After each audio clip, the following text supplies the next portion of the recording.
फैसल एक छोटे से गांव नूर आबाद का रहायशी था, मगर पिछले कुछ दिन वो अपनी ससुराल सोवहानपुर में मुकीम रहा। आज जब वो वापस आया तो गांव में अजीब व गरीब हंगामा था। लोग चौक पर जमा थे और हर कोई चीखता, बोलता और भागता दिखाई दे रहा था।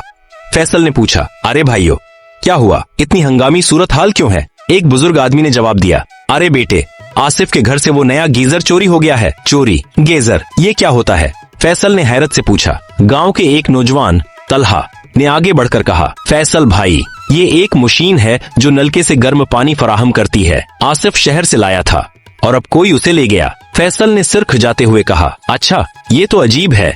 फिर ये सब इतनी हंगामा क्यों कर रहे हैं? एक और बुजुर्ग भूला भाई ने बयानिया संभालते हुए कहा, बेटे, तुम्हें मालूम है कि सर्दी कितनी सख्त है। ठंडे पानी से नहाना तकरीबन किसी बहादुरी की परख है। हालांकि हाथ लगाना भी कड़क महसूस होता है। इसी दौरान गांव के एक कोने से चीख की आवाज आई। सब लोग दौड़ते हुए वहां पहुंचे और देखा कि नौजवान अली तोलिया लपीटे कांप रहा था। क्या हुआ अली?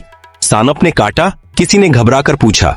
नहीं भाई, मैं सिर्फ नहाने गया था और पीछे से ठंडा पानी लग गया, बस चीख निकल गई। सब हंस पड़े, लेकिन हकीकत यही थी कि सर्दी में नहाना वाकई खतरनाक लगता था। अब गांव वालों ने सुबह नहाने का रवाज छोड़ दिया और धूप सैनकने का नया फैशन चल पड़ा।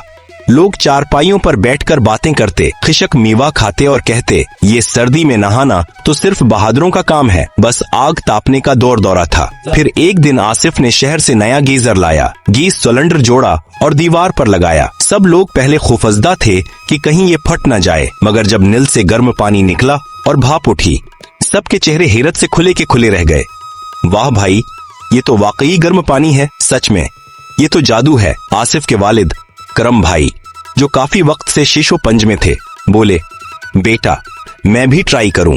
महीना होने को आया है, जिस्म पर पानी की बूंद नहीं पड़ी। चंद लम्हों बाद करम भाई गसल खाने से बाहर आए, चेहरे पर रोशनी, खुशी की मुस्कान और लबों पर मुस्कुराता हुआ। गांव वाले हैरत में पड़ गए। अब गीजर की मकबूलियत पूरे गांव में फैल गई। पड़ोस में रहने वाले जमील को ये बात एक आंख न भाई।